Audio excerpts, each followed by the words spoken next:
Ok,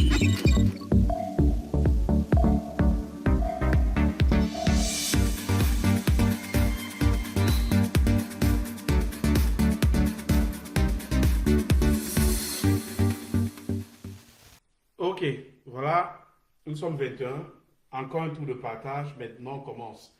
Dans tous les cas, les absents auront toujours tort. Vous savez, ce qui me plaît dans cette musique que je viens de jouer, c'est que l'auteur de cette musique résume en moins de 3 minutes parce que si vous êtes rendu compte, cette musique dure moins de 3 minutes ou alors 3 minutes 30 secondes. À moins de 30 minutes 30 secondes, l'auteur de cette chanson, l'auteur de cette belle mélodie, a résumé le bilan de Paul Biya. Le bilan de Paul Biya, c'est le tribalisme et rien d'autre. Biya laisse comme héritage au peuple camerounais après sa mort juste le tribalisme tout azimut. Et l'une des personnes qui incarne ce tribalisme au Cameroun actuellement, c'est Mathias Eric au Nanguiné, qui ne se gêne pas pour dire qu'il s'en fout des enfants anglophones euh, qui meurent dans le nozo et que si possible, si nécessaire, il va falloir tuer encore un grand nombre d'enfants anglophones si ça ne dépendait ça ne dépendait que de meilleurs. Donc voilà. Ceci dit, on va passer à la première partie. La première partie, comme je l'ai dit, c'est le plaidoyer. Le plaidoyer de Maurice Ndiongo que je vais vous lire. C'est un plaidoyer très court, mais c'est un plaidoyer euh, qui est tout simplement beau dans sa formulation, euh, dans sa structuration. Et à propos, justement, ce plaidoyer, c'est une réponse à Sostem, Parole, Sostem. Vous savez qui est Sostem, Parole, Sostem? C'est ces artistes sardinards qui défendent le régime. Et la caractéristique de Parole, Sostem, Parole, c'est que c'est un artiste qui n'a produit qu'un seul album. Je veux dire, qui a mis sur le marché du disque camerounais un seul album. Vous voyez un peu. Euh, le point commun que Sostem Parole a avec euh, les Sardinats, c'est qu'il est médiocre. Parce que s'il avait été un grand artiste, euh, au même niveau qu'un Richard Bona, Sostem Parole serait peut-être à son 40e album. Mais comme il est médiocre, comme tous les artistes sardinats, il n'a fait qu'un seul album et il passe tout son temps à crier et à dire à ceux qui veulent l'entendre qu'il est une superstar de la musique camerounaise. Une superstar de la musique camerounaise qui n'a fait qu'un seul album qui date d'il y a 20 ans. Voilà. Donc je vais vous lire le plaidoyer de Maurice Diongo qui répond à Sostem Parole. Il écrit ceci. Bien cher Sostem Parole, je ne peux assumer l'Ambazonie, encore moins les tueries au Nozo. Mais je peux assumer que son Excellence Biya, en 30 ans, n'a pas implémenté la décentralisation alors que son mandat était de 7 ans. Je peux assumer que c'est à partir de Yaoundé qu'on a exécuté les 3 000 milliards de la reconstruction du Nozo dans un pays décentralisé. Je peux assumer qu'on parle de statut particulier du Nozo dans un pays unitaire. Mais je n'assumerai jamais votre volonté de dire que Franck va remplacer Biya, alors que nous savons que la famille présidentielle est polygamique et qu'il est interdit de parler de la succession de quelqu'un, surtout que politiquement, nous avons vu le courroux du clan de Saint-Ménima lorsqu'on a octroyé des pouvoirs au secrétaire général de la présidence de la République actuelle, M. Ngongo, qui est un Nanga. Pour finir, Mboutnassik dirait Dingaman pour arranger les accords. Voilà, ça c'était le plaidoyer de Maurice Ndiongo. Et c'était en réponse euh, aux élucubrations de c'était en réponse aux élucubrations de Sostem Parole Sostem, euh, ce grand artiste entre guillemets qui n'a produit en 25 ans de carrière qu'un seul album. Voilà. Donc, on passe à l'actualité dans la résistance. Et là, au niveau de l'actualité dans la résistance, elle est très fournie. Il y a beaucoup de choses à se dire. Et je vais commencer rapidement pour qu'on ne perde pas le temps. Donc, le premier point dans l'actualité de la résistance concerne le boycott des artistes camerounais qui a été initié par la BAS. Beaucoup d'entre vous vont se poser la question de savoir pourquoi est-ce que la BAS décide de nouveau de boycotter les artistes camerounais. Eh bien, pour une simple raison. Vous avez vu ce qui s'est passé au Nigeria, où les artistes ont pris la tête des manifestations. Vous avez vu ce qui s'est passé en Côte d'Ivoire, où Mewe a pris la parole en personne pour interpeller Alassane Dramane Ouattara par rapport à son désir de faire un troisième mandat, nonobstant le fait que la Constitution le lui interdisait. On a vu au Mali, où les artistes maliens encadraient les manifestations. La même chose s'est vue aux États-Unis avec le Black Lives Matter qui a mobilisé des artistes tels que Beyoncé, Jay-Z, tous les artistes noirs, parce qu'en fait, ils se sentaient solidaires de la cause. Voilà. Ce qui se passe aujourd'hui, c'est que hier, les artistes camerounais décident d'abord, première chose, première provocation, ils décident d'organiser une manifestation un dimanche. Deuxième provocation, ils décident d'organiser cette manifestation dans un enclos d'un établissement public. Troisième provocation, les personnes, les mamans qui arrivent pour participer à cette manifestation sont éconduites par Malox. Quatrième provocation, les images de la soi-disant manifestation organisée par les artistes camerounais sont en fait les selfies, là où on les voit tout souriants, avec les tenues d'enfants de lycée. Là, on est en train de se poser la question de savoir, mais qu'est-ce qui est en train de se dérouler actuellement au Cameroun? Vous voyez un peu le contraste qu'il y a entre les manifestations organisées, la manifestation organisée par les artistes camerounais et la manifestation organisée par les artistes nigérians qui avait lieu dans la rue. Les artistes camerounais vont s'enfermer dans un établissement public et organisent une mascarade de manifestation dans laquelle des personnes non artistes qui veulent se joindre à eux pour pleurer les morts de Kumba sont éconduits.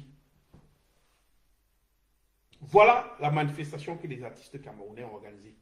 Une manifestation à part. Une manifestation incroyable. Une manifestation aux antipodes des manifestations au Nigeria, des manifestations en Côte d'Ivoire, des manifestations au Mali, des manifestations aux États-Unis où on a vu des artistes et des superstars du sport, tous noirs, sortir, se mettre dans la rue et montrer leur empathie envers les personnes de même couleur qu'eux. Les artistes camerounais qui se sont livrés à ce mépris du peuple camerounais, nous pouvons vous dire ce soir, et cela après concertation avec des bases de la diaspora, que vous êtes de nouveau bannis. Mais voilà des gens, vous savez, les artistes camerounais, c'est des sorciers. Le gouvernement camerounais qu'ils soutiennent aujourd'hui, c'est ce même gouvernement qui refuse de leur payer les droits d'auteur, qui encaisse les droits d'auteur de la CRTV, qui encaisse les droits d'auteur de la SACEM. La SACEM, c'est la Société des droits d'auteur française, qui encaisse les droits d'auteur à travers le monde, qui revient aux artistes camerounais, et qui refuse de payer ça aux artistes camerounais. Et ces mêmes artistes refusent d'aller manifester. À un moment où le peuple camerounais a le plus besoin d'eux. Voilà. Chers artistes, vous devez le savoir ce soir. Vous êtes de nouveau boycottés. Le régime camerounais qui vous paye, qui paye votre conscience afin de vous empêcher de manifester. Ce régime camerounais va désormais s'occuper de vous. Vous n'avez rien à foutre dans la diaspora et vous connaissez bien la diaspora. Quand elle décide de vous boycotter, vous savez les moyens que la BAS, les Bobi Tanab, les Amazones, tous ces mouvements de la résistance dans la diaspora, vous savez ce qu'ils sont capables de faire. Vous savez quel est le déploiement qu'ils sont capables de mettre en œuvre afin de vous empêcher de prester dans la diaspora. Vous devez le comprendre désormais, l'Europe c'est terminé, l'Amérique du Nord c'est terminé. Partout où vous partirez, vous serez boycotté parce que vous avez manqué de respect au peuple camerounais. Voilà. Ceci étant, je termine avec la première partie de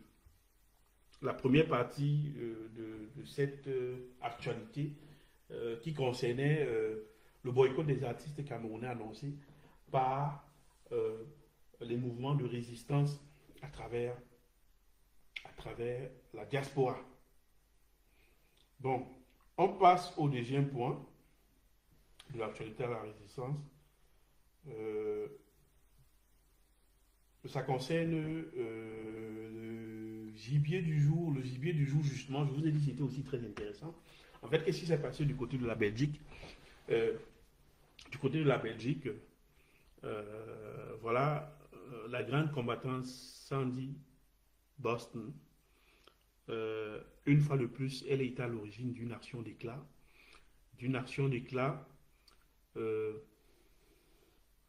Qui a surpris non seulement les autorités camerounaises, mais aussi les membres de la résistance que nous sommes, mais aussi tout le peuple camerounais. Pour ceux d'entre vous qui ne le savent pas, ce matin, l'ambassadeur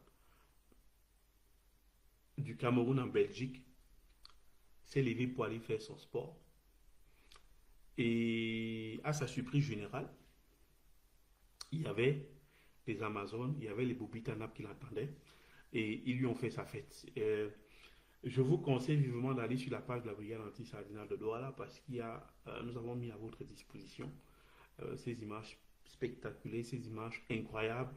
Je vais vous dire une chose, ce qui est quand même assez formidable dans ce qui s'est passé ce matin avec la chasse qui avait pour gibier l'ambassadeur du Cameroun en Belgique. Ce qui s'est passé au Cameroun, ce qui s'est passé en Belgique, c'est que, vous voyez,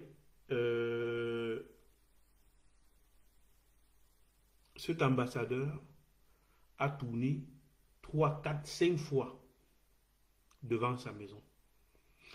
Vous savez pourquoi est-ce qu'il tourne? Pourquoi est-ce qu'il passe devant sa maison sans s'arrêter? 3, 4, 5 fois. Parce qu'il pense que la basse, il pense que les Amazones, il pense que les Bobi Tanab n'ont pas repéré sa maison. Alors, au cours de l'action qui va suivre, au cours de l'action disons, de harcèlement de la part de la brigade anti-Sardinat, de la part de la résistance extérieure, de la part de la résistance de la diaspora, il se trouve que cet ambassadeur se met à accélérer le pas. Et croyez-moi, il marche très vite. Il marche, jusqu'à distancer les combattants qui sont derrière lui. Et, arrivé chez lui, puisqu'il a peur que l'on ne découvre là où il vit, il décide de faire un tour. Il fait un tour, les combattants sont derrière lui. Il passe encore une deuxième fois devant sa maison, troisième fois devant sa maison, quatrième fois devant sa maison. Les combattants sont derrière lui. Alors, il se rend compte que finalement, ça ne sert à rien. Mais vous savez, ce qui est quand même assez incroyable dans ce qui s'est passé dans la chasse de ce matin, c'est que finalement, il ne sait pas que sa maison avait déjà été repérée par les Amazones, par les Bobi Tanab et par la basse, et qu'ils étaient tout simplement là, ils jouaient le jeu avec lui et ils ne s'en rendaient pas compte.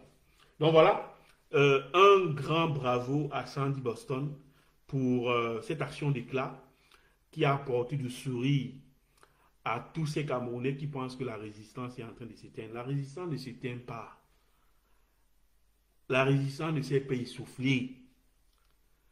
La résistance actuelle au régime camerounais ne pourra s'achever qu'avec le départ effectif de ceux qui gèrent le pouvoir de feu Covid-39. Voilà la vérité. Que ceux d'entre vous qui pensent que la résistance actuelle au régime va s'essouffler, je préfère vous le dire. Vous vous trompez, hein. C'est jusqu'au bout. Ce type d'action d'éclat va se répéter. Et c'est bien qu'il y ait au sein de cette résistance une sorte de décentralisation qui s'est instaurée. Ça permet que les petits groupes qui évoluent, qui puissent atteindre des cibles et taper et faire et créer des actions d'éclat qui vont contribuer à mettre la pression sur le régime. Donc voilà, nous disons merci à Sandy Boston, merci aux Boubitana, merci aux Amazones, merci à la base belge qui a assuré la coordination sur le terrain. Et vraiment, les gars, vous avez fait un boulot formidable. Nous sommes tous fiers de vous. Donc voilà, parallèlement à cette action, je parlais tout à l'heure de décentralisation de la résistance. Pendant que les Bobitanap étaient en train de chasser du gibier du côté de la Belgique, les artistes du changement autour de Ndif Ndimeli en Allemagne étaient devant l'ambassade, étaient en train de commémorer les massacres dans les zones anglophones. Et voilà, c'était une très belle cérémonie qu'ils ont organisée. C'est bien. Vous savez, l'un des avantages de la décentralisation de la lutte, c'est justement que ces groupes opèrent indépendamment de. Ces groupes opèrent indépendamment des uns des autres. Ce qui fait que vous ne pouvez pas corrompre une seule personne et corrompre toute la résistance. Vous pouvez vous rendre compte que dans une seule journée, vous avez un ambassadeur qui se fait persécuter en Belgique lorsqu'il sort pour aller faire son jogging. Et en Allemagne, des résistants camerounais d'un autre mouvement qui se mettent en branle et vont perturber l'ambassade du Cameroun en Allemagne. À propos justement de cette ambassade est fermée depuis la dernière manifestation qui avait toujours été organisée par le même DIF. Et vous vous rappelez, c'était le 22, je crois que c'était le 22 octobre, le DIF et les artistes du changement s'étaient rendus à l'ambassade et ont refait la peinture. Et vraiment, nous on adore tout ce qui se passe dans la résistance, dans la diaspora. Et justement, ce direct existe pour permettre à ceux qui sont au Cameroun de prendre goût à l'action, de prendre goût à la révolte, de prendre goût à se libérer. Regardez ce qui se passe dans la diaspora. Regardez cette envie de changement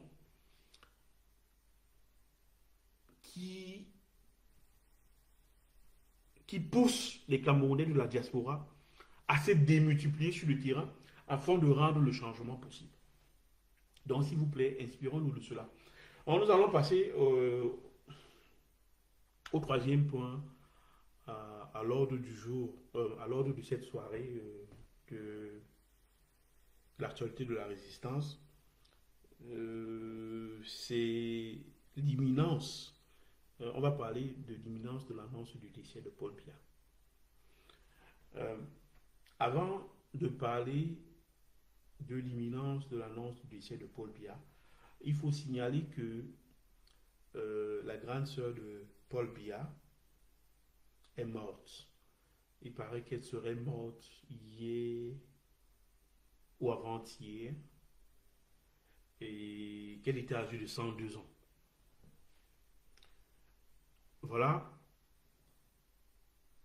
Ne me dites pas, ne me posez pas la question de savoir, mais pourquoi est-ce que tu ne dis pas RIP ou quelque chose de ce genre. Moi, je peux avoir aucune empathie pour des personnes qui n'hésitent pas à massacrer des milliers de Camerounais juste parce qu'ils voudraient continuer à être au pouvoir. Donc, sincèrement, la mort de la grande sœur de Paul Biya, on s'en bat les couilles. Sincèrement, on s'en bat les couilles. Ça ne nous intéresse pas.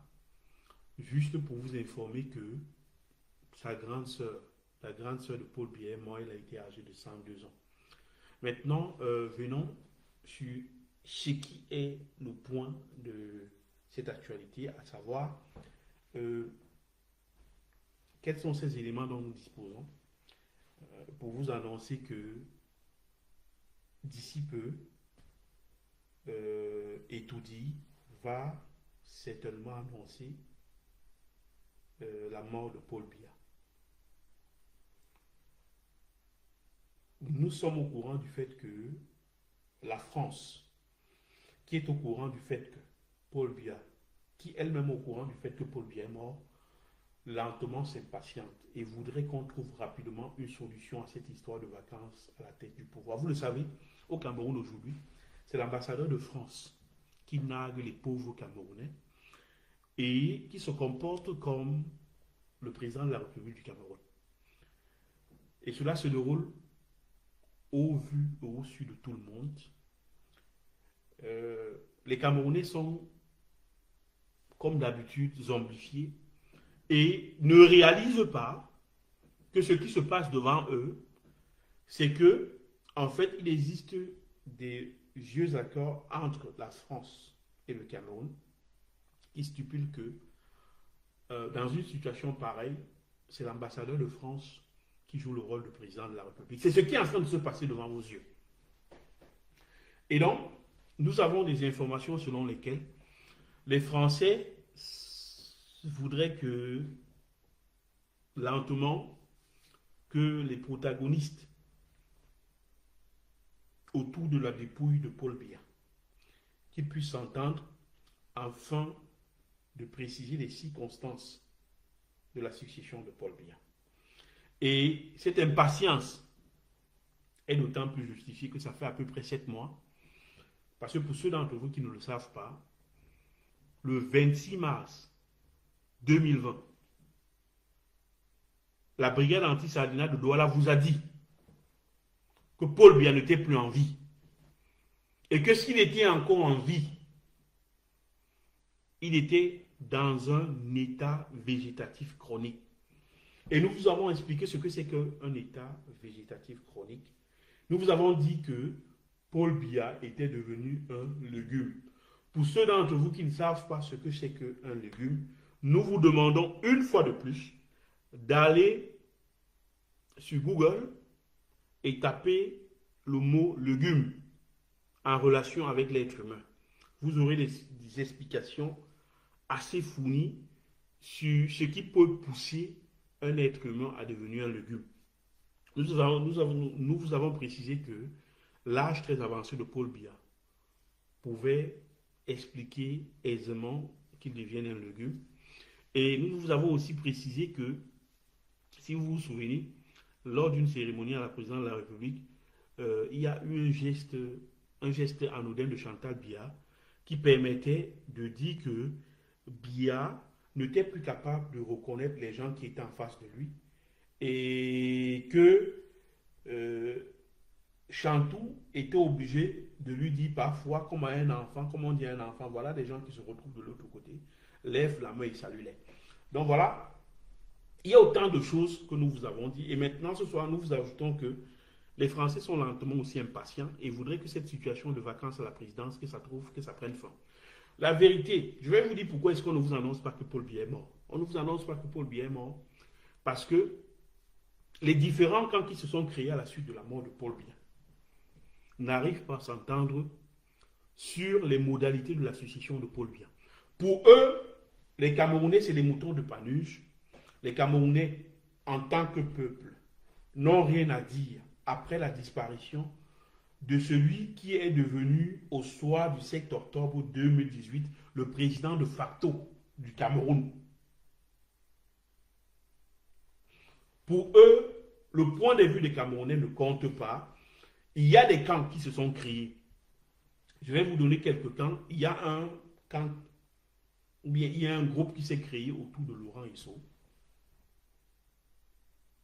Il y a un autre groupe qui s'est créé autour de Betty Assoma et du ministre des Finances, M. Louis-Paul Motazeux.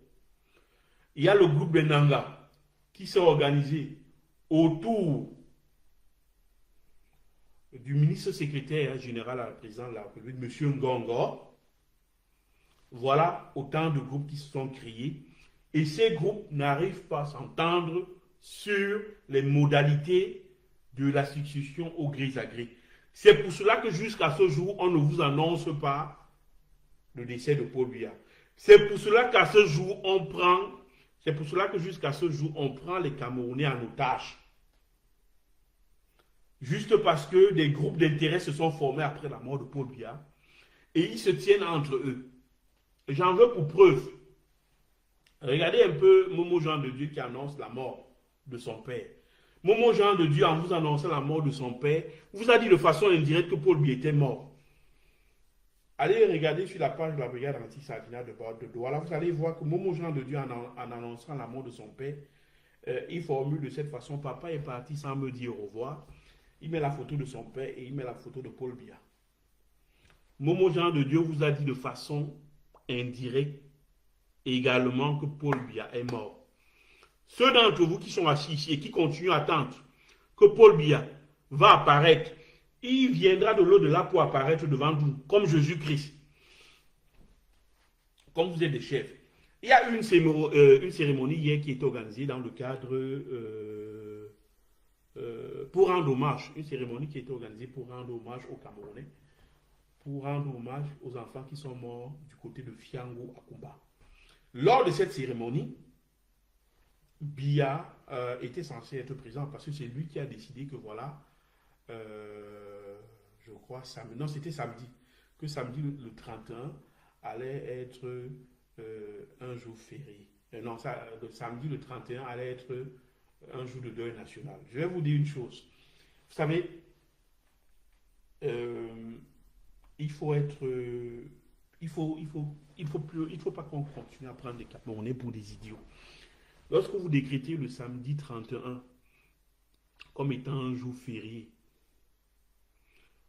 non, pas comme étant un jour férié, lorsque vous décidez que le samedi 31 octobre sera, je crois que c'était le 31 octobre, parce qu'il faut bien, attendez, je vérifie là. Oui, voyons un peu. Oui, que le samedi 31 octobre sera, sera un jour de deuil national. Le samedi, d'après le droit administratif camerounais, le samedi ne peut pas être un jour de deuil national parce que justement, d'après le droit administratif camerounais, comme je disais, c'est une période où les institutions publiques sont fermées. Donc, cette histoire qui consiste à décréter, qui consiste à prendre le samedi pour un jour de deuil national, prendre le samedi, un jour non ouvrable, un jour où l'administration publique est fermée au Cameroun comme jour ouvrable, c'est se moquer de la mémoire de ceux qui sont morts du côté de Fiango. C'est se moquer de leurs parents, c'est se moquer des frères et sœurs qui ont perdu un enfant, qui ont perdu leurs frères, leurs sœurs du côté de Fiango à Kumba. Voilà, je ne sais pas s'il faut mettre ça dans ce que l'on pourrait appeler ignorance. Parce que c'est aussi possible, parce que vous savez, les Sardinards, ils nous ont tellement habitués à trop de bêtises que finalement même, on est plus porté à croire que c'est par ignorance qu'ils ont décidé de décréter le samedi 31 octobre, comme étant euh, euh, euh, un jour ou un jour de deuil national. Je dis encore, choisir un jour non ouvrable d'après le droit administratif camerounais, c'est se moquer. C'est se moquer. Parce que je veux dire, vous dites que bon, les drapeaux seront à Berne sur tous les bâtiments publics. Mais quel fonctionnaire peut se déplacer un samedi pour aller descendre le drapeau du mat? Quel fonctionnaire camerounais? Voilà la vérité. Un samedi, qui est un jour non ouvrable dans l'administration camerounaise, ne saurait être une date de deuil national, au sens même administratif du terme. Voilà la vérité. Donc revenons maintenant à nos oignons, revenons encore sur cette histoire de la mort de Paul Biya, juste pour préciser, je dis encore juste pour préciser à ceux d'entre vous qui auraient des doutes sur la question de la mort de Paul Biya, s'il vous plaît, si certains sont dans ce direct et s'attendent à ce que Paul Biya tienne encore un discours, alors je peux vous le dire, Biya sortira de sa tombe pour tenir un discours devant vous. Voilà quelqu'un qui n'arrive pas à tenir un direct depuis la présidence lors du sommet annuel de l'ONU, lors de l'Assemblée générale annuelle de l'ONU. Ce même individu a refusé d'être pris en vidéo lors d'une visioconférence au cours de laquelle les chefs d'État et de gouvernement africains se rencontraient à Addis Abeba. Se rencontraient par visioconférence. Parce que, en fait, l'événement est censé avoir lieu à Addis Abeba. Mais compte tenu du fait que, via ce jour-là, du moins, compte tenu de cette situation de pandémie, le Covid-19, il était impossible de pouvoir tenir ce rassemblement des chefs d'État et de gouvernement africains à Addis Abeba, du côté de l'Éthiopie. Donc c'est pourquoi on a décidé d'une visioconférence. Je tiens à vous rappeler que lors de cette visioconférence, celui que vous appelez le président du Gabon, Ali Bongo, qui a été victime d'une AVC et qui est paralysé d'une partie du corps, il a assisté. Hein. Ah oui, hein? Ah oui. Voilà, il y a Chassiri Kanslai qui dit que, voilà, excusez-moi, c'est juste une parenthèse. Il y a Chassiri Kanslai qui annonce la démission de Païja Marc, ambassadeur du Cameroun en Allemagne. Waouh! Waouh, waouh, waouh, waouh, waouh, waouh. Chassiri Kanslai, s'il te plaît, est-ce que tu peux confirmer cette nouvelle-là? De qui tu tiens cette nouvelle? S'il te plaît, viens vouloir nous préciser de qui tu tiens cette nouvelle tout à l'heure là. S'il vous plaît, Chassiri Kanslai qui annonce la démission de Mpajan Mar, ambassadeur du Cameroun en Allemagne. Chassiri Kanslai, s'il te plaît, bien vouloir nous préciser la source de ton information parce que c'est une nouvelle urgente très importante. Ce serait peut-être aussi un indice qui parle en faveur du fait que Paul Biya ne serait plus en vie. Et je vous le dis encore, ce mois de novembre, ne soyez pas surpris qu'on vous annonce que Biya est mort. D'après nos estimations au niveau de la brigade anti-Sagina, nous pensons que l'annonce du décès de Paul Biya pourrait avoir lieu au mois de novembre. À défaut du mois de novembre, certainement au plus tard en décembre, on vous annoncera que Paul Biya est mort. Ça, c'est pour vous préparer psychologiquement à ce qui va suivre. Et vous allez vous souvenir que sur la part de la brigade anti-Sardina, nous vous avons annoncé que la présidente de la République s'apprête justement à annoncer que Paul Biya est mort. Donc que cela ne vous surprenne pas. Et peut-être un élément nouveau, c'est certainement ce que vient d'annoncer Chassiri Kanslai. Chassiri Kanslai. C'est ça bien, hein? C'est Chasserie Kanslai. C'est un mot allemand. Oui, Chasserie Kanslai, s'il te plaît, précise-nous la source qui annonce la démission de Jean-Marc Paille, ambassadeur du Cameroun en Allemagne. Voilà. Voilà, on attend qu'elle confirme. Donc, voilà voilà ce qu'on pouvait dire par rapport à l'annonce imminente du décès de Paul Biya dans les jours, certainement ce mois de novembre, à défaut au mois de décembre. Nous vous avons donné les sources de nos informations. Et nous maintenons cela. Les Français sont lentement exaspérés par ce qui se passe au Cameroun et demandent aux acteurs autour de la dépouille de Paul Biya de trouver rapidement une solution euh, de partage de pouvoir. Mais nous, au niveau de la brigade anti-assassinat de Douala, nous tenons à dire que si d'envergure le gré à gré devrait avoir lieu, ok, il y a Chasserie Kanslai qui dit je suis en Allemagne, voilà, c'est bien ce que je pensais. Euh, Chasserie Kanslai précise que, voilà, Jean-Marc Paille, l'ambassadeur du Cameroun en Allemagne, vient de démissionner. Elle se trouve en Allemagne. Et voilà, il y a Geneviève Noubicier qui dit le 6 novembre, l'anniversaire de la prise de pouvoir de Paul Biya. Peut-être le 6 novembre, qui c'est Geneviève Noubicier, peut-être c'est ce jour-là qu'on va nous annoncer que Paul Biya n'est plus en vie. Mais dans tous les cas, nous vous avons déjà dit que c'est imminent. L'annonce du décès de Paul Biya est imminent. Si ce n'est pas ce mois, c'est le mois de décembre.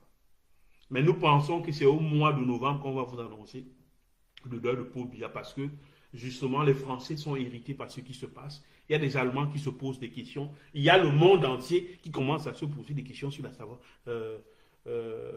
sur le fait que ils veulent savoir si Biya est encore en vie. Et ok, voilà, Chasserie Kanslai dit que en fait l'ambassadeur du Cameroun en Allemagne sous pression des multiples opérations coup de poing de la base de la résistance en Allemagne, l'ambassadeur n'en pouvait plus et il a décidé de démissionner.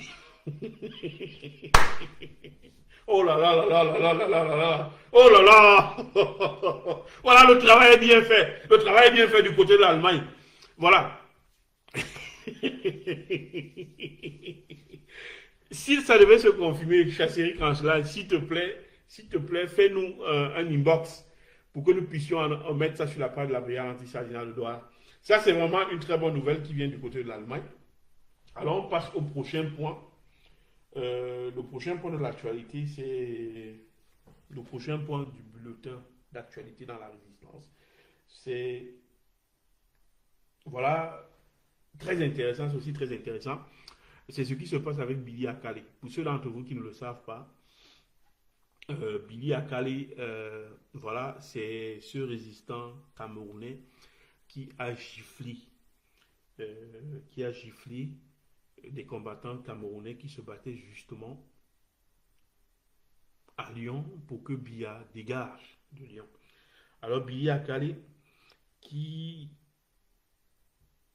qui est disons, un patriote, hein, qui est un patriote déclaré, voilà, il a giflé justement parce qu'il était convaincu du fait que les Camerounais qui demandaient à Paul Biya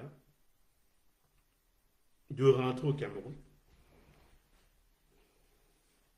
étaient des antipatriotes. Aujourd'hui, ce Billy Akale se retrouve dans les problèmes jusqu'au cou. Rendez-vous compte. 1. Billy Akale est recherché par la police camerounaise qui l'accuse d'avoir divulgué une vidéo privée de ses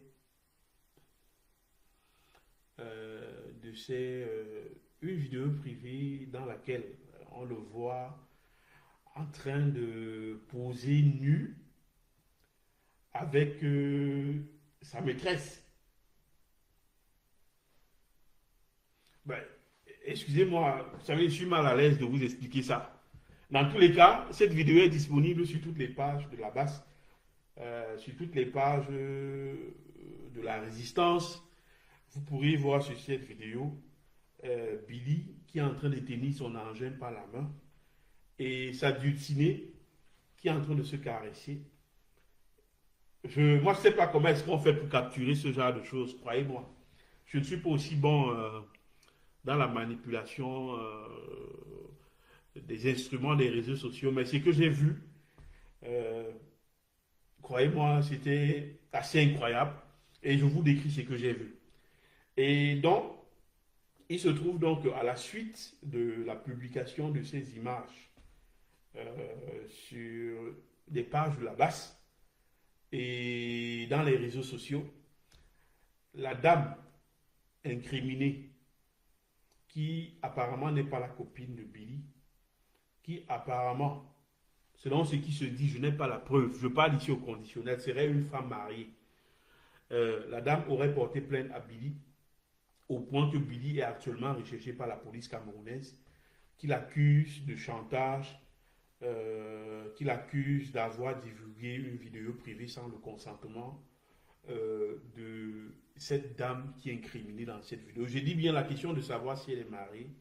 Je n'ai aucune confirmation par rapport à cela. C'est pourquoi je vous parlerai ici au conditionnel. Je vous dirai que Billy, sur cette vidéo, est en train de se masturber avec une dame qui est en train, elle à son tour, de se caresser. Moi, je ne sais pas comment est-ce qu'on fait ce genre d'amour là. Ne me posez pas la question. Les Camerounais sont trop bizarres. Il y a des goûts trop bizarres au Cameroun. Excusez-moi. Ok, voilà, il y a Boca Junior qui dit que voilà, voilà, il y a des gens qui ont suivi, il y a des gens qui ont suivi ce qui s'est passé. Voilà. Il y a Boca Junior qui dit que Billy a qu'il se masturbait avec une femme via webcam. Ok, voilà, lui connaît. Apparemment, Boca Junior, c'est c'est quelqu'un qui maîtrise ces choses-là. Et le même Boca Junior continue en disant que confirme effectivement qu'il s'agit d'une femme mariée, c'est la femme d'un ministre.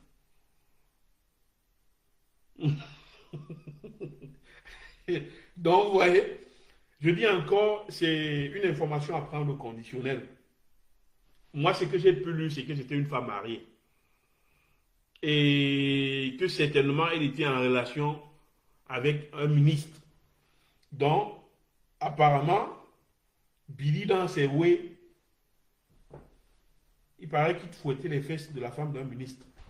Et donc, en plus de fouetter les fesses de la femme d'un ministre, il a obtenu par je ne sais quel moyen des vidéos de leur ébat sexuel. Et voilà, ces vidéos ont fuité sur le net. Et Billy, Billy est actuellement recherché par les services de police camerounais. Et ce qui s'est passé au niveau de la France, pour ceux d'entre vous qui ne le savent pas encore, je vais vous le dire, Billy a été victime d'agression. Apparemment, soit le ministre ou alors la femme du ministre ont payé certaines personnes qui sont allées agresser Billy dans son appartement. Et voilà, disons que je vais vous lire, hein, je vais vous lire le rapport de police, hein, parce que nous on a pu se procurer le rapport de police. Et qu'est-ce que dit le rapport de police? Je vous lis carrément ce qui est contenu dans le rapport de police. Voilà, c'est très simple. Je vais essayer de voir si je peux lire. Non, je n'arrive pas à lire. Hein. Oh là là là là là, voilà. Voilà le rapport de police. Je vais essayer de vous le lire. Je me nomme Akili Patrick Billy. Je suis né le 25/8/1986 à Yaoundé, au Cameroun. Je suis de nationalité camerounaise. Je suis domicilié à 4 avenue Jean Jaurès à Saint-Étienne. Je ne consens pas à recevoir de la justice par voie électronique des convocations et autres documents en lien avec cette procédure. J'ai pris connaissance de mes droits et me réserve la possibilité d'en faire usage à tout moment. Sur les faits,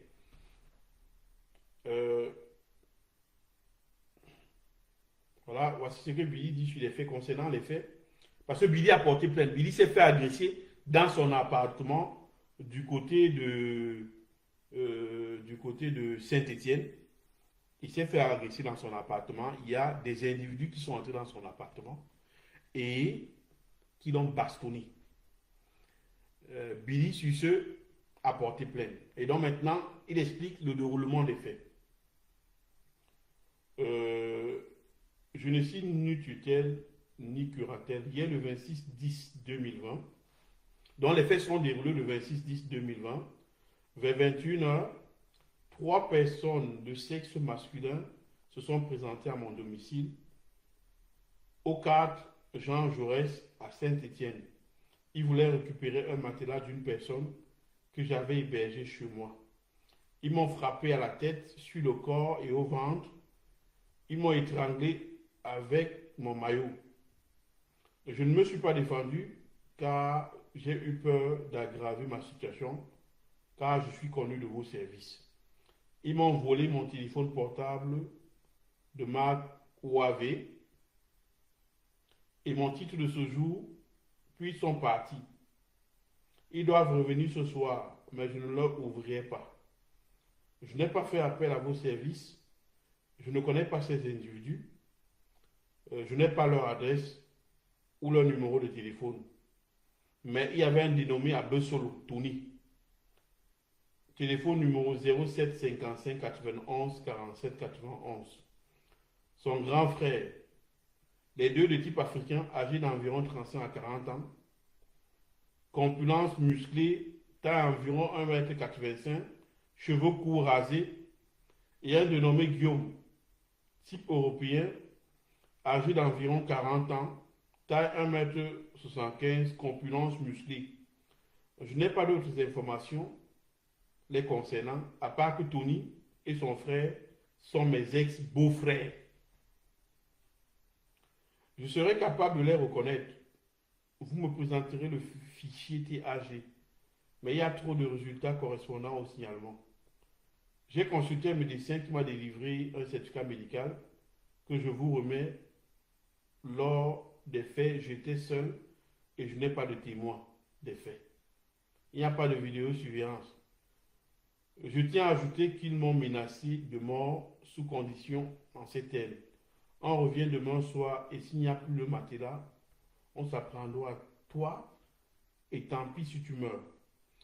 Je dépose plainte contre X étant à Bessolo, Tony et autres. Je souhaite obtenir la copie de mon procès verbal de dépôt de plainte. Je n'ai rien de plus à ajouter. Après lecture faite personnellement, M. Akedi, parti top Billy, persiste et signe avec nous le présent procès verbal à 15h30. Voilà. Donc voilà. Ok. Moi, vous savez, je vais vous dire une chose. Ce procès verbal est quand même assez bizarre. Vous savez, il ne faut pas toujours lire un déroulement des faits sans comprendre ce qui se passe. Moi, je vais vous dire une chose. Ce procès verbal m'a l'air tout à fait quand même assez bizarre. Parce que vous vous rendez compte, au début, Billy dit qu'il ne connaît pas ceux qui l'ont agressé. Et plus tard, il affirme que ce sont ses beaux-frères. Je veux dire, soit on ne connaît pas celui qui l'a agressé, et là, il va falloir expliquer aux enquêteurs, si tu ne les connais pas, pourquoi est-ce que tu les fais entrer dans la maison? Pourquoi est-ce que tu les laisses entrer chez toi? Première possibilité. Deuxième possibilité, si tu les connais, c'est que c'est logique que tu as décidé de leur ouvrir ta porte. Donc, Billy, lorsqu'il dit plus tard qu'il connaît ceux qui l'ont agressé, ça veut dire que il sait pourquoi est-ce qu'on l'a agressé. Vous et moi, nous savons que Billy a été agressé tout simplement parce que il a eu à présenter une vidéo dans laquelle lui et la femme supposée d'un ministre étaient en train de s'échanger. Je ne sais pas. Moi, je n'ai jamais vu ça. C'est la première fois que je découvre ça. Croyez-moi vraiment. Moi, je vous invite à aller voir la vidéo. Dans tous les cas, excusez-moi, mais vraiment, il y a des Camerounais qui ont des goûts quand même assez bizarres en matière de sexe. Je ne sais pas si c'est possible de faire l'amour à distance avec une femme par webcam interposée. Moi, ça m'a dépassé. Parce que vous voyez les posters qu'il y a à l'intérieur. C'est une vidéo trop bizarre. Et bien, ce qui est quand même assez marrant, c'est qu'effectivement, c'est Billy. Vous reconnaissez bien Billy. Et vous reconnaissez bien la femme supposée de ce ministre. Donc, voilà, il y a eu une plainte qui a été déposée. Et donc, Billy a déposé plainte contre ceux qui pensent l'avoir agressé, ceux qui estiment qu'il aura agressé. Ceux qui estiment qu'il aura agressé. Ceux qui estiment qu'il aura agressé du côté de Saint-Étienne en France. Et dans le même temps, la police camerounaise a émis un avis de recherche et demande à toute personne pouvant fournir des renseignements conduisant à l'arrestation de Billy d'informer la police de recherche. Il y a même un numéro qui est donné sur le document qui est en notre possession. Donc voilà ce que l'on peut dire des aventures de Billy Akili. Je vais vous lire par rapport à cela, je vais vous lire la contribution de Landry Donfak. Landry Donfak a fait une contribution quand même assez, une contribution quand même assez, je dirais, c'est une contribution une contribution assez hilarante. Hein. Je vous lis la contribution de Landry Donfak. Alors Landry Donfak écrit ceci. Le plus grand patriote de tous les temps, Billy Akili, a été agressé par ses ex-beaux-frères. En effet, les trois frères de la fille qui faisait Billy jouer avec son tendu en écartant nos autres marrons sur la vidéo sont allés chez Billy pour y récupérer le matelas de la fille, vu qu'elle a vécu avec lui pendant quelque temps. Entre parenthèses, Billy lui met ça 13 fois par jour. Ok, je ne sais pas si les détails de ce genre vaut la peine. Ok, je continue la lecture. Donc, M. Donfa continue en disant ceci. Donc, les trois frères sont arrivés. Ils ont demandé le matelas à Billy. Il a dit, vos mamans. Ils l'ont d'abord annoncé avec 3 gifles. Quand il voulait régimer, un des gars l'a raclé. Il s'est envolé. Voulant atterrir, l'autre lui a donné un coup de tête au ventre. Il s'est écrasé sur le frigo. C'est là qu'un des gars lui a appliqué un coup de coude dans le fendu, arrière, puis le plus musclé des trois a serré son cou. Clé 14. Billy a crié en sa langue maternelle 3 fois. Voilà. Alors, il y a quelque chose, il écrit quelque chose dans la langue maternelle de Billy, et il fait la traduction. La traduction, c'est ceci. Mes ancêtres, venez me sauver, je meurs comme ça à cause d'un vieux matelas percé avec les urines. Ok, je continue la lecture. Puis il a chié et a perdu connaissance. Quand il s'est réveillé, les gars avaient chié dans son frigo et avaient volé ses Kaolo et son téléphone Huawei. Bref, voilà le procès verbal de Billy et son certificat médicalisé aussi. Force à toi, Billy. Billy Mastubo. J'espère qu'ils n'ont pas cassé ton bras que tu utilises pour jouer avec ton dingue. Voilà.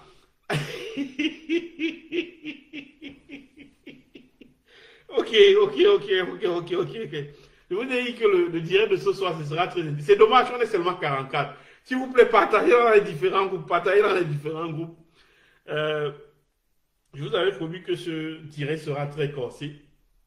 Il sera même plus corsé que les autres directs auxquels vous avez pu assister sur la page de la brillante Sania de Douala. Excusez-moi de rire, mais vraiment, je n'arrive pas.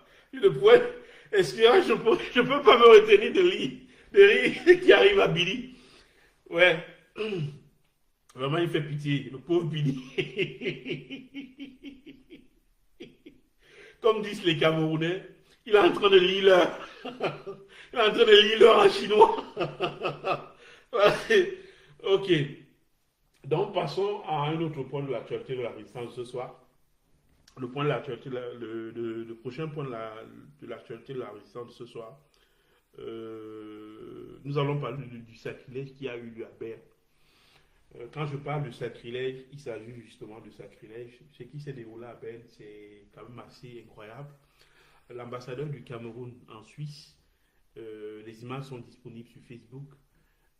L'ambassadeur du Cameroun en Suisse a jeté toutes les bougies qui avaient été allumées par les Camerounais et les étrangers compatissants par rapport au massacre qui s'est déroulé du côté de Fiango à Kumba. Et donc, voilà que ces personnes très émues par le massacre d'enfants à Fiango ont décidé d'aller devant l'ambassade. Vous savez, du côté de l'Europe, c'est une tradition d'allumer les bougies lorsque des êtres humains perdent la vie. Alors, voilà, les Camerounais et certainement des Suisses ont décidé d'allumer des bougies devant l'ambassade, sur le mur d'enceinte de l'ambassade, tout près du mur d'enceinte de l'ambassade. Et l'ambassadeur est arrivé, je crois que c'était dimanche ou samedi, je ne sais plus. Et il a décidé de botter ses bougies avec ses pieds, de détruire ses bougies devant la police. Je dis la police. La police helvétique était choquée. La police helvétique est même intervenue pour empêcher l'ambassadeur, pour lui dire ne faites pas ça, monsieur. Malgré les supplications qui ont suivi, l'ambassadeur apparaît et dit ça suffit là, et détruit ses bougies. La police interpose, il refuse de comprendre ce que la police est en train de lui dire et il détruit ces bougies qui ont été allumées en mémoire des enfants qui ont été massacrés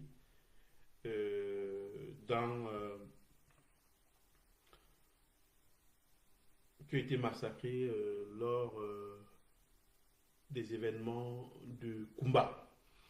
Donc, ça c'est un sacrilège. Et bien entendu, la brigade anti-Sardina de Douala condamne le comportement de l'ambassadeur de feu le tyran Paul Biya. C'est incroyable, c'est désolant, c'est dégoûtant. On ne fait pas ça. C'est avoir du mépris par rapport à ceux qui sont dans la douleur. C'est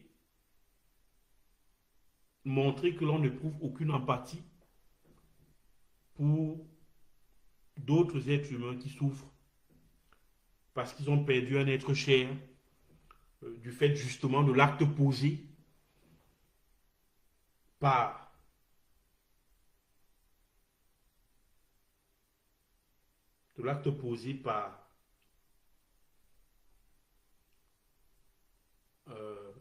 par le gouvernement camerounais, parce qu'en réalité, les véritables responsables de ce qui s'est passé à Kumba, c'est le gouvernement camerounais qui est responsable de cela.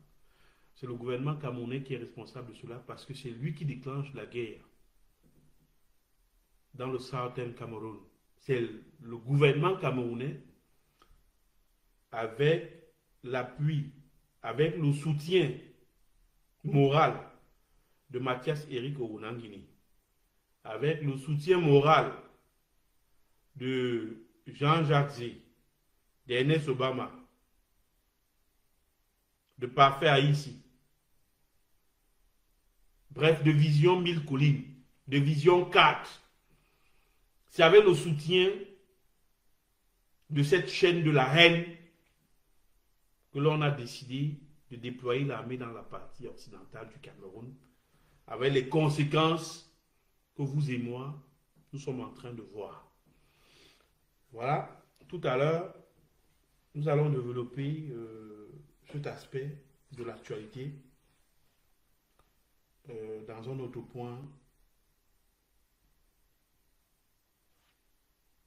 toujours dans le cadre de ce direct.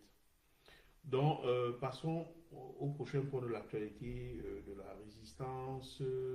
C'est ce qui se passe avec les militants du MLC. Pour ceux d'entre vous, je n'ai même pas besoin de vous informer. Vous êtes tous au courant du fait que lors des manifestations du 22 septembre, des militants du MLC qui massacraient justement contre la guerre dans le Nozo ont été arrêtés. Vous voyez, les militants du MLC qui militent contre la guerre dans le Nozo, qui militent pour la fin de la guerre dans le Nozo, ces militants sont arrêtés et envoyés en prison. Les artistes camerounais qui vont s'enfermer dans une école pour manifester, on ne leur fait rien.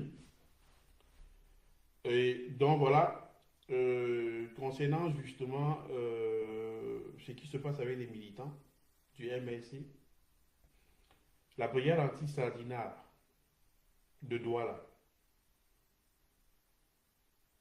exige que les 39 militants du MLC mis sous mandat de dépôt par le tribunal militaire de Yaoundé parce qu'ils ont manifesté le 22 septembre, ils doivent être libérés sans condition.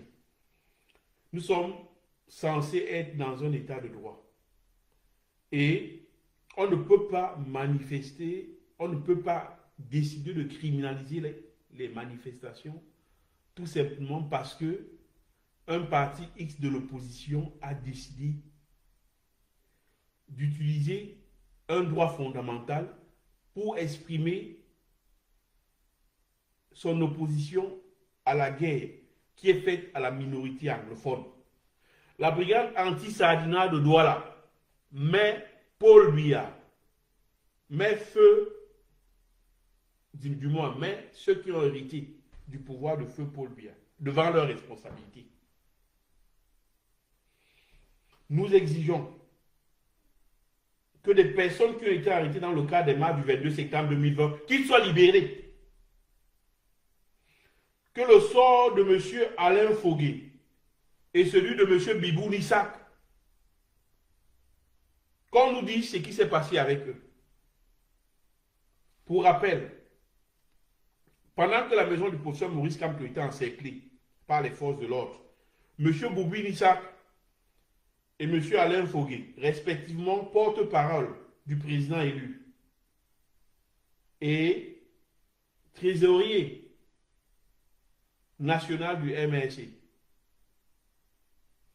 ont été arrêtés en prélude de ces manifestations. Ils n'ont même pas manifesté. Ils ont été arrêtés chez eux de façon arbitraire. Et aujourd'hui, on est en train de demander à Boubi Nissak de signer un procès verbal pour lequel il n'a pas été entendu.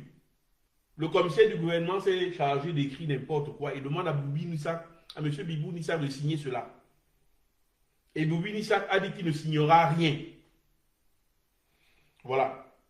Il y a là une envie de museler la vraie opposition au régime au Cameroun. Et nous n'allons pas laisser ça faire.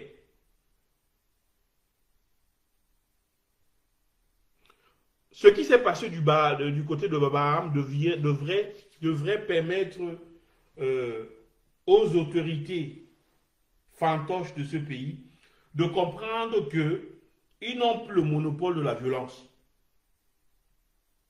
Voilà. Donc, nous demandons la libération de toutes les personnes qui ont été arrêtées dans le cadre des manifestations du 22 septembre. Nous demandons également la libération de M. Bibou Nissak et de M. Guy Fogué. Voilà. Nous passons au prochain élément. Et le prochain élément d'information concerne justement concerne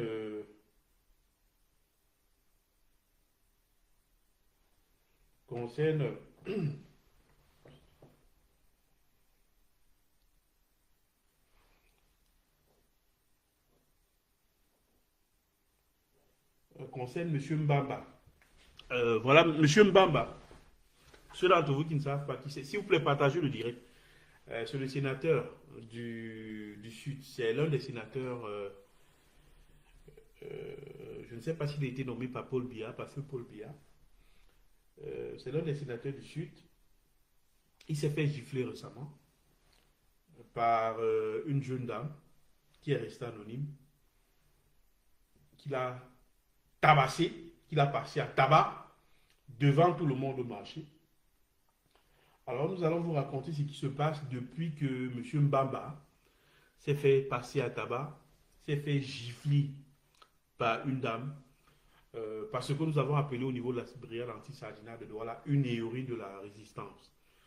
By the way, en passant, je voudrais vous dire que cette dame, si elle est en train d'écouter le direct actuel, si elle est en train de nous écouter en direct, que cette femme prenne contact avec nous, parce que la brigade anti-Sardinia de Douala a décidé de lui remettre 10 000 francs. A décidé de lui remettre 50 000 francs CFA. La somme d'argent est à notre disposition. Qu'elle prenne contact avec nous en inbox et nous sommes prêts à lui faire parvenir cet argent-là discrètement. Revenons maintenant au sénateur qui a été giflé par cette dame. Pour vous dire ceci, le sénateur Grégoire Mbamba, il continue à terroriser les populations à Kribi après justement sa gifle, après justement la gifle qu'il a reçue. Les trois femmes, disons il y a trois femmes sont menacées par le sénateur Grégoire Mbamba à Kribi suite aux incidents occasionnés par lui au marché Nkolbiteng la semaine passée. Donc la première, c'est Dame Eugénie Tonnet, qui après s'être vue violentée par le parlementaire, qui a par ailleurs saccagé sa machine à glace, lui a asséné une paire de gifles en légitime défense. Aujourd'hui, non seulement, cette brave dame a eu 11 jours d'indisponibilité suite aux violences subies. Son gagne-pain est hors service et pour ne rien arranger, elle est menacée au quotidien par le sénateur et ses affiliés qui lui demandent de quitter la ville. Même le père de ses trois enfants avec qui elle vit maritalement depuis plusieurs années est menacé par le maire de la ville car il travaille à la communauté urbaine de Kribi. La deuxième femme, c'est Dame Delphine Nzameyo, présidente du comité départemental de la Croix-Rouge dans l'océan, qui a eu le malheur de voir la voiture du sénateur monter sur son pied au moment où celui-ci quittait le marché, en trompe sous les huées des commerçants. Depuis plus d'une semaine, cette femme particulièrement active est clouée au lit et abandonnée à elle-même. La troisième, c'est Dame Hélène Bissot Njana, présidente de l'association des commerçants du marché de Nkolbiteng, que le sénateur accuse d'avoir monté les commerçants contre lui et est décidé à lui régler son compte. Donc voilà dans le sénateur, voilà dans le travail du sénateur, voilà dans le travail du sénateur du RDPC. Il passe tout son temps à provoquer les gens, il passe tout son temps à traiter les Camerounais d'étrangers au Cameroun. Et il va falloir qu'on trouve une solution radicale par rapport à la situation de ce sénateur. Il est temps que les gens s'occupent de ce type de personnes au Cameroun.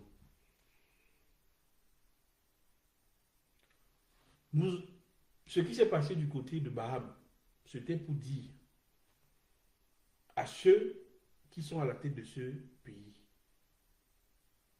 que vous n'avez pas le monopole de la violence, que nous pouvons aussi user de la violence pour nous faire respecter. Apparemment, le message n'est pas bien passé. Nous disons ce soir au sénateur Mbamba de faire attention. Il est une cible potentielle de la base de Douala. Qu'il arrête de menacer les Camerounais. Nous rappelons au sénateur Mbamba que les Camerounais sont partout chez eux au Cameroun. Et que lui, M. Mbamba, devrait se rappeler que d'un moment à l'autre, le pouvoir de Paul Biya sera terminé. M. Mbamba devra vivre avec ses frères camerounais. Il y a un après Biya que M. Mbamba y pense. Voilà. On passe au prochain élément des nouvelles de la résistance. Et là, nous allons parler. Permettez-moi de récupérer le prochain élément de la résistance et essayons un peu de voir là.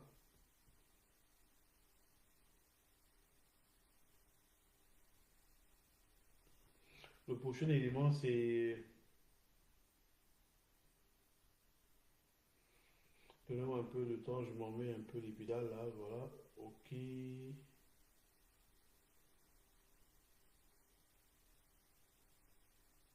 Justement, le prochain élément, c'est des preuves supplémentaires.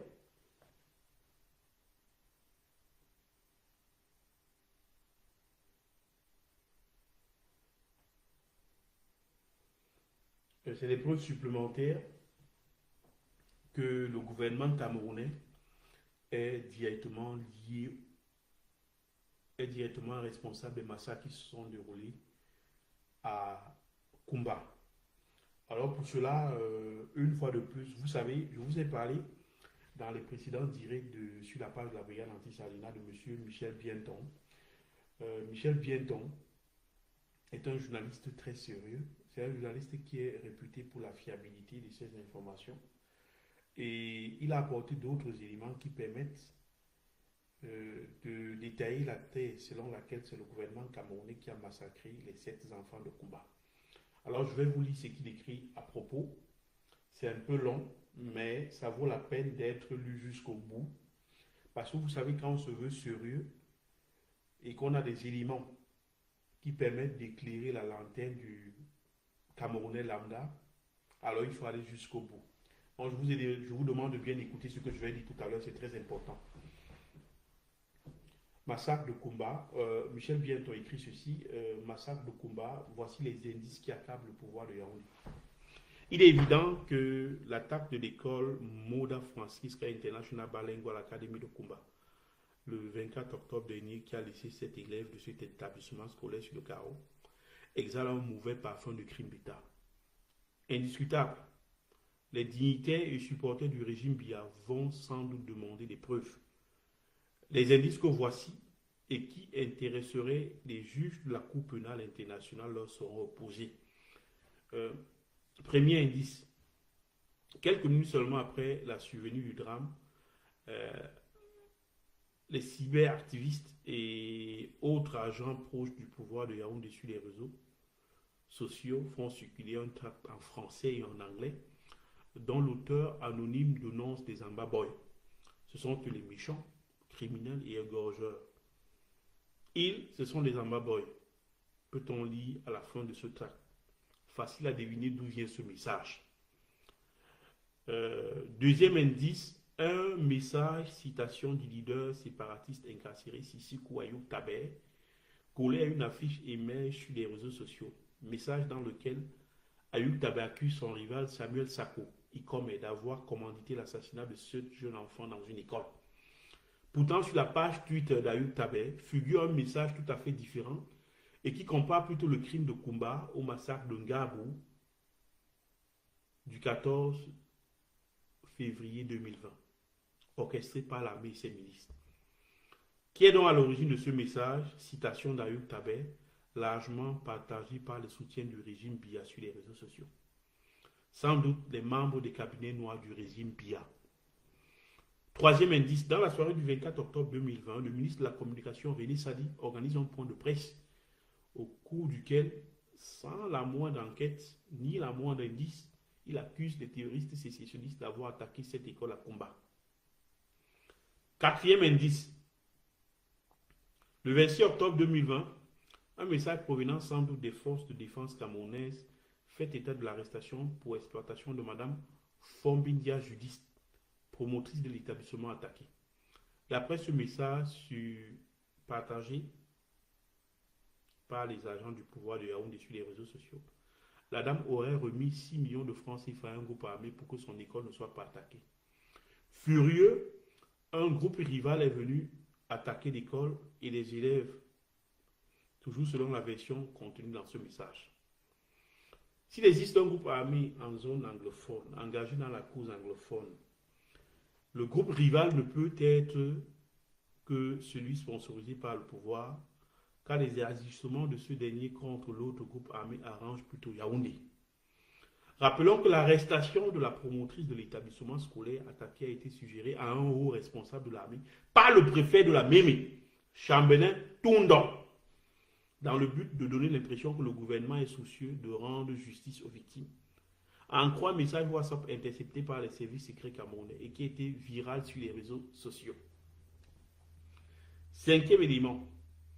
Le 28 octobre 2020, dans un communiqué, le gouvernement, par la voix de René Sadi, annonce que l'un des assassins des élèves du Modèle Francis Kadokumba a été neutralisé 2 jours plus tôt à Koussala, dans la même ville, suite à un renseignement fourni par la population.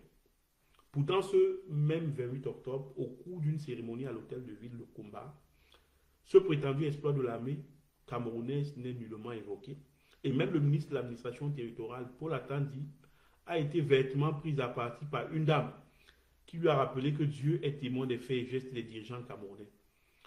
Général Wonki, l'un des chefs séparatistes dont René Sadi a annoncé la neutralisation par l'armée, n'existe ni d'Adam ni d'Ève. Sur la base de ces 5 indices, les choses sont suffisamment claires. Le pouvoir Biya a mis tout le paquet nécessaire pour faire admettre que l'assassinat de ses élèves était le fait des terroristes sécessionnistes. D'où la rapidité à condamner le camp d'en face. Le recours au mensonge, à la manipulation et au fake, quelques heures ou jours seulement après le drame. Ces multiples acrobaties macabres de la bialatrie traduisent une chose. L'attaque de cette école a été planifiée longtemps à l'avance dans le but d'en faire porter le chapeau aux indépendantistes anglophones armés et par conséquent de dresser l'opinion internationale contre ces derniers. Les juges de la Cour pénale internationale devront analyser toutes ces contradictions, tous ces faits et gestes suspects afin d'en tirer les conséquences qui s'imposent. Voilà ce que Michel Bienton avait à dire par rapport à ces nouveaux indices qui accusent de façon claire le gouvernement camerounais d'être derrière le massacre de 7 enfants dans la partie occidentale du pays. Donc, voilà, il s'agit d'un crime d'État. Il n'y a aucun doute là-dessus. On passe à un autre point. On va un peu aller plus rapidement parce que ça va faire environ 2 heures que nous sommes là.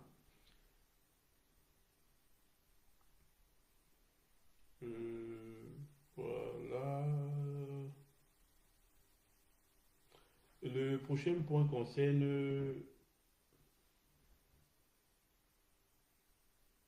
le général Eloko Bindiok.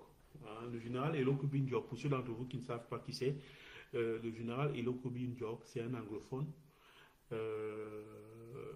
qui est aujourd'hui en danger de mort parce qu'il a refusé de participer au massacre des anglophones. Alors, c'est Michel Bienton qui rapporte la nouvelle. Et voilà, je vais vous lire ce que Michel Bienton dit à propos. Voilà, massacre d'élèves à Kumba, le général Eloko Bindiok en danger de mort. Pour avoir refusé de participer le 23 octobre dernier à la réunion secrète des Longo Garden Hotel à Kumba. Réunion au cours de laquelle le plan d'assassinat des élèves de la Moda Francisca International Academy of Kumba a été discuté et arrêté avec des hauts gradés de l'armée et les autorités administratives locales. Le directeur central de la coordination au secrétariat d'État à la Défense chargé de la gendarmerie nationale, le général Daniel Eloko Bindiok, est en ce moment à couteau tiré avec la présidence de la République et le haut commandement militaire. Des sources bien introduites au sein des forces de défense camerounaises, le général Elokobi serait sur le point d'être affecté à l'extrême nord, histoire de le punir pour son refus de participer à cette mission visant à faire éliminer des élèves d'une école en zone anglophone dans le but d'accuser les séparatistes. En réalité, ils veulent l'affecter à l'extrême nord pour l'assassiner, indiquent nos sources. Ils sont rares, les officiers supérieurs et généraux de l'armée camerounaise pour qui la dignité est un principe sacré. Pour avoir refusé de participer à verser le sang des innocents à des fins politiciennes, le général Elokobi est à saluer bien bas. Bien qu'il ait à craindre pour sa sécurité et même pour sa vie, nous veillerons à ce qu'aucun de ses cheveux ne saute. Michel Bienton, journaliste web en exil.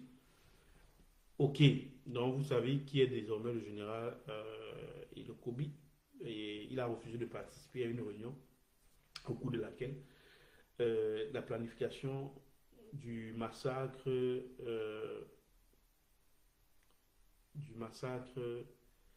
de Fiango à Kumba devait être structurée. Il a refusé de se rendre complice de ce crime. Donc, le dernier élément de ce soir, c'est René Sadi, le menteur. René Sadi, vous le savez très bien, c'est un piètre menteur.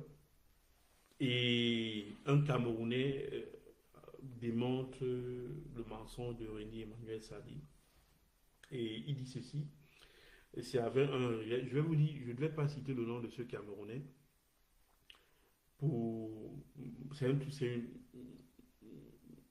En fait, il dénonce le mensonge de René Sadi. Et ça nous est parvenu en inbox sur la page de la brigade anti-Sadina de Douala. Alors, qu'est-ce qu'il dit? Il dit ceci. C'est avec un regret que j'ai appris le mensonge grotesque du soi-disant ministre de la Communication du Cameroun.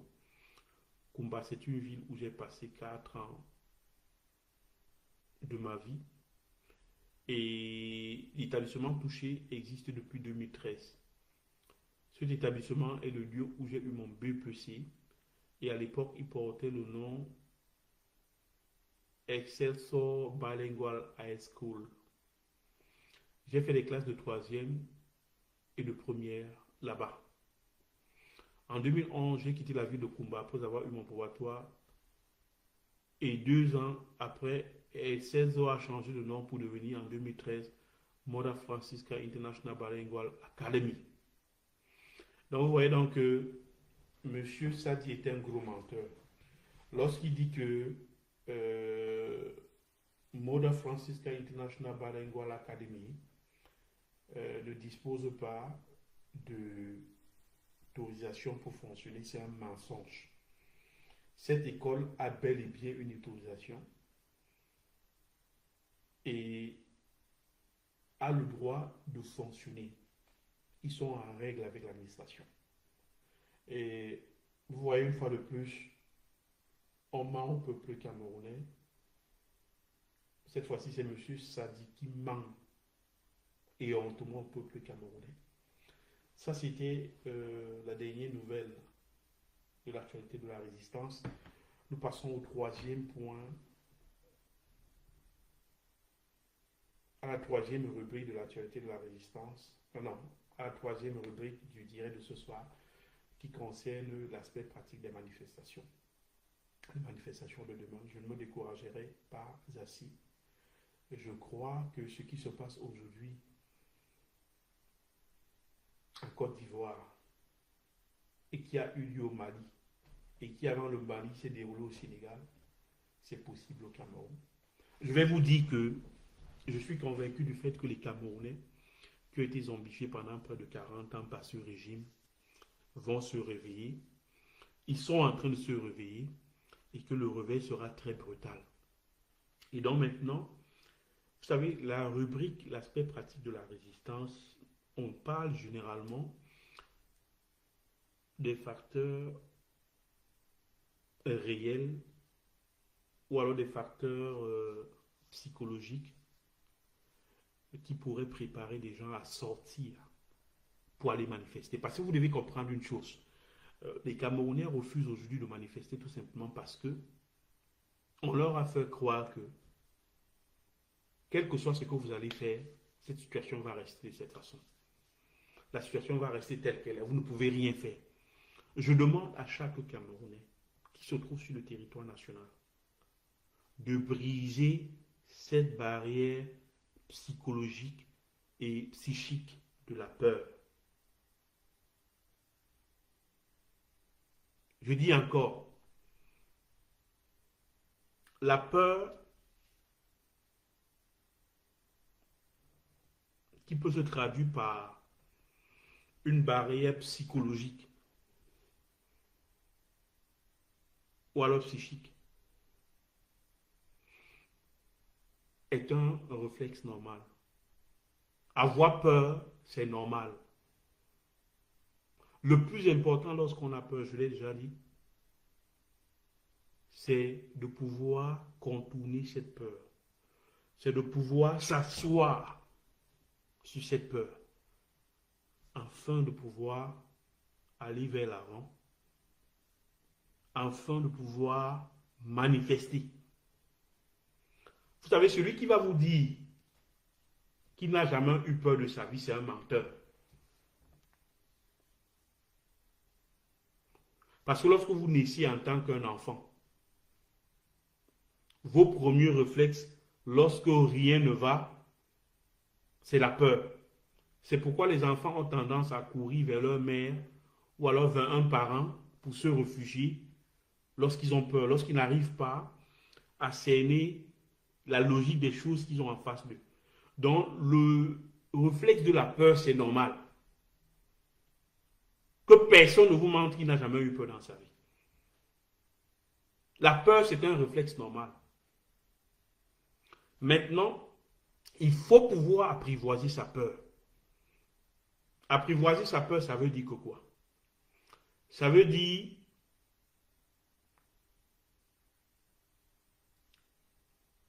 trouver des voies et moyens à contourner la psychose de la peur, à contourner cette faiblesse psychiatrique afin d'aller manifester. Vous avez vu les musiciens camerounais qui sont allés s'enfermer dans une école publique pour manifester. C'est parce qu'ils ont peur.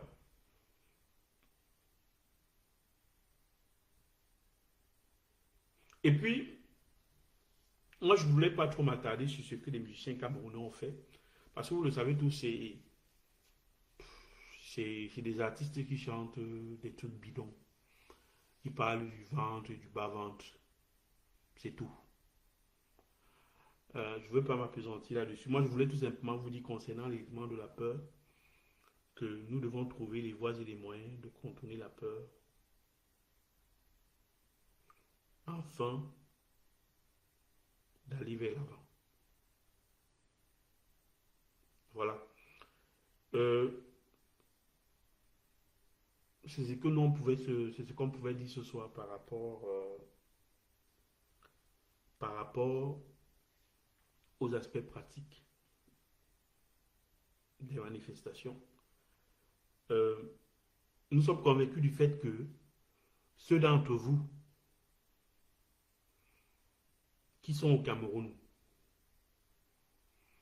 et qui voudraient transgresser cette peur le peuvent. Vous voyez, cette héroïne, cette femme qui gifle le sénateur Mbamba du côté de Kribi, c'est une dame qui en a marre. Cette maman qui se mène nue devant la maison du professeur Maurice Kamto, cette mère qui se mène nue pour manifester sa colère devant la maison du président élu,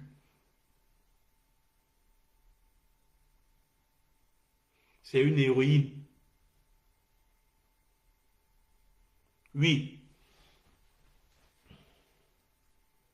Madame Damjoya, maire de Fumban, qui n'hésite pas à affronter le sous-préfet ou alors le préfet dans le département du Nord, c'est une héroïne. Vous devez vous inspirer de ces personnes-là. Nous devons nous inspirer de ces personnes-là. C'est des femmes qui prennent leur courage pour dire non à l'arbitraire, pour combattre l'arbitraire.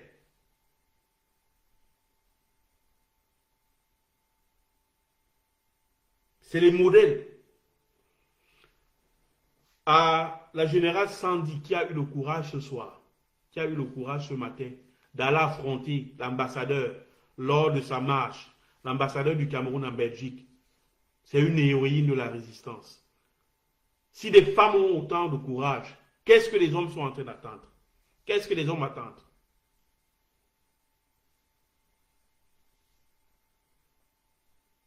Qu'est-ce que les hommes sont en train d'attendre? Les hommes doivent se réveiller. Nous devons nous réveiller. Biya est mort, n'ayez peur de rien. Sortons tous demain. Je ne cesserai de le répéter. Brisons les barrières psychologiques qui nous empêchent de progresser. Voilà. C'est tout ce que on peut dire ce soir par rapport à l'aspect pratique de la manifestation ou alors des manifestations de demain. C'est mieux de décentraliser ces manifestations-là. Tout le monde, si dans chaque quartier, les gens pouvaient sortir pour marcher. Là, on va disperser les forces de la police, les forces de la gendarmerie et les militaires qui sont censés combattre les manifestants, ce qui est quand même assez malheureux. Donc, sur ce, je vous dis merci. Je dis merci à tous ceux qui m'ont écouté pendant ces 2 heures de direct. Et retrouvons-nous demain dans les manifestations. Je vous souhaite une bonne nuit. Au revoir.